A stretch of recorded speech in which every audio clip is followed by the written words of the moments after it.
Hey everyone, welcome to the post-game show where the Eagles win 31-13 over the Bills. Now, the game isn't as lopsided as the score would lead you to believe, as in the first half this was actually a very close game until there was a turnover near the second half with Brandon Graham forcing Bills quarterback Josh Allen to fumble the ball, which just really turned the tide of the game from that point on. Now, the weather conditions of this game were actually pretty crazy. The wind was just absolutely brutal. So, of course, neither team really trusted their kicker, though Jake Elliott did make a field goal. Granted, he did miss an extra point, so there's that. Also, it's really interesting that the Eagles and Bills always seem to play each other in these really extreme weather conditions. The last game they played, I believe, was in that really intense blizzard. So, yeah. Now this is a game that the Eagles desperately needed to win, as it was a very pivotal one. It's either you're going to be back into that playoff hunt, or you're going to be looking to tank and hopefully get a top 10 pick in the draft.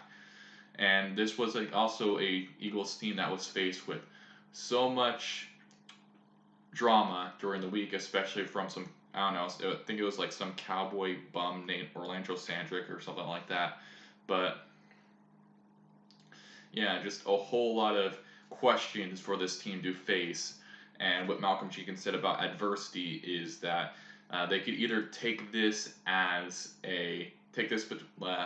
the fetal position with their tail between the legs, or they could stand up and face it. And the Eagles definitely chose to face that. And the Eagles did play with a lot of heart, and there was a lot of effort in this week, which was something as you can tell, I was very critical of the last 2 weeks, especially with that super passive aggressive thumbnail that I did after the Cowboys beat the Eagles last week. But yeah, this was a very important and crucial week that could definitely turn the Eagles' season around going forward. And there is a lot of really good things I have to say about this week. First off, there was not a slow start this week.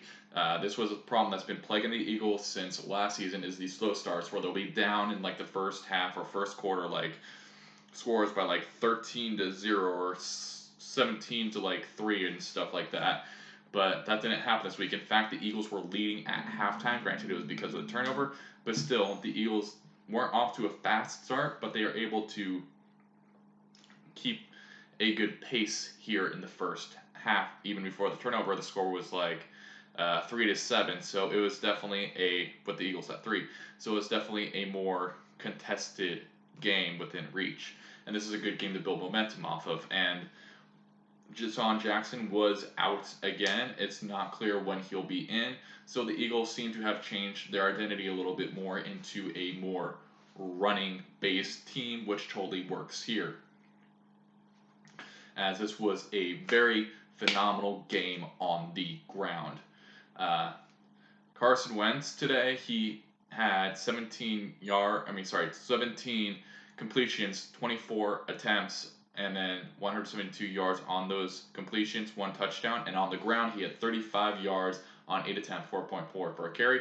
But I should mention that some of those runs were actually very pivotal for Wentz. I think there was actually a drive where 3 in a row where he would run it for 10 yards and gain the first down. It was just awesome.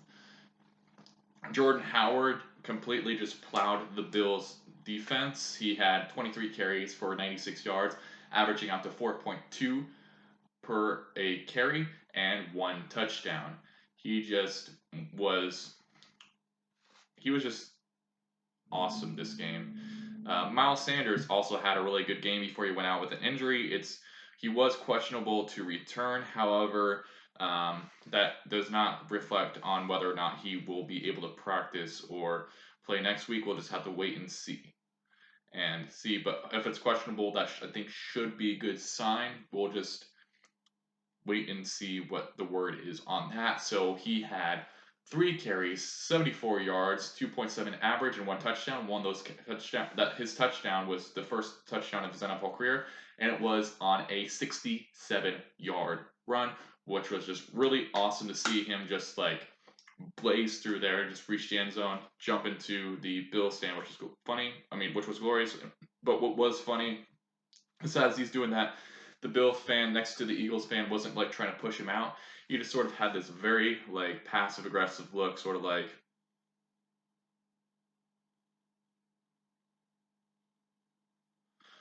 So yeah.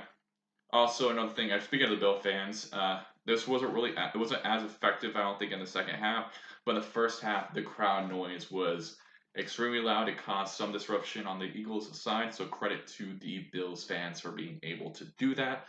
And yeah, and then Sanders was also effective in the receiving game as well with 3 catches for 44 yards and 14.7 yards per catch. He's definitely been a dual threat running back, even though a lot of people are on the side of they think that he's more of a receiving back in the veins of like Corey Clement and that sort of thing.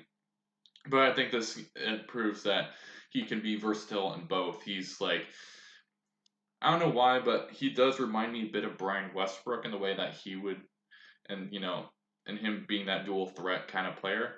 Uh, but it's kind of too early to tell. We'll see how things go as the season progresses and how his career progresses. Alshon Jeffrey was the main receiving target for Wentz. He had 4 receptions, 64 yards for 16.0 yards per catch. The ball, there wasn't too many yards through the receivers as this game was mainly focused on the running attack. And Wentz was spreading the ball out here.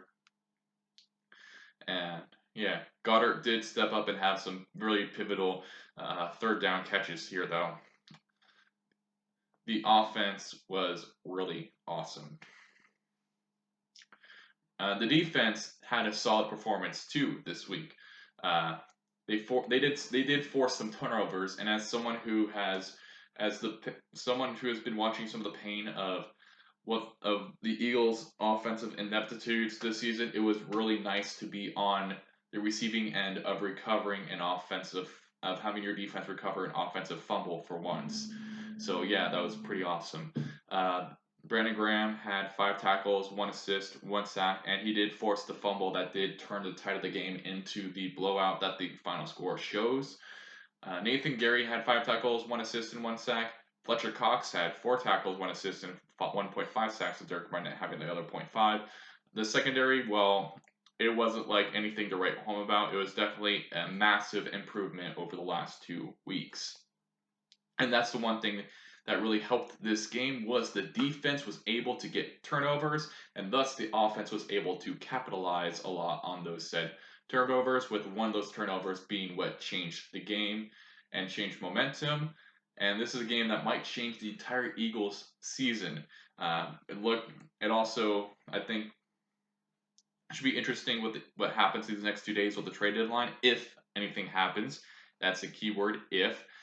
The Eagles might be more aggressive going into these next 2 days to make a playoff push. And yeah, this was a very important game, especially, like I said earlier, there's a lot of off-the-field distractions. This was actually the first time where they had to actually, I think it was Malcolm Jenkins who actually had to call everyone together for a team meeting, which was something that's never happened before in the 5 years he's been an Eagle. Didn't happen last year with that really rough stretch where they were 4-6. Didn't happen during any time during the Chip Kelly era, and everyone knows at this point how much of a dumpster fire that was. And so yeah, this was a very telling game. It came at the end of a very brutal test of the end of the Eagles' road trip and the start of what is going to be a pretty tough Eagles schedule here. They got the Pats and Seattle back to back later here after their bye week, which is coming up after the next game. So yeah, this was a must-win game for this Eagles team, and thankfully they were able to pull out a very much needed win. Now, this is very much what I wanted to see here. Because the last 2 weeks have left me feeling less than optimistic on this team's chances going forward.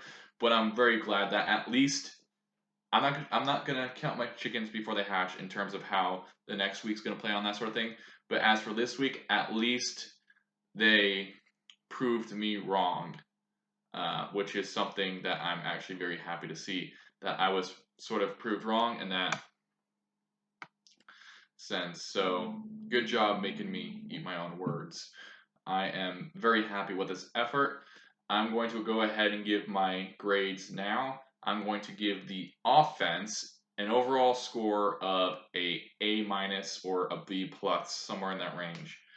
And then the defense, I'm going to be giving a B minus for the defense. And the Eagles hopefully will be getting some good key players back, good key veterans back from their injuries in the coming weeks, which would be exciting to see. And of course, whenever DeSean Jackson comes back, I'm not sure when it's going to be. That's definitely going to open up the passing attack for this Eagles team, and it is going to be very exciting to see. So overall, good week for Eagles football, and as always, we're going to close this out with the Eagles fight song. 1, 2, and a 1, 2, 3, 4. Fly, Eagles, fly, on the road to victory. Fly, Eagles, fly, score a touchdown, 1, 2, 3. Hit 'em low, hit 'em high, and watch our Eagles fly. Fly, Eagles, fly, on the road to victory. EAGLES, Eagles! Thank you for watching, and I hope you all have a great day. And don't worry, Bills fans. You guys will bounce back from this win. You guys bounce back for the New England win. So, yeah. Sweet.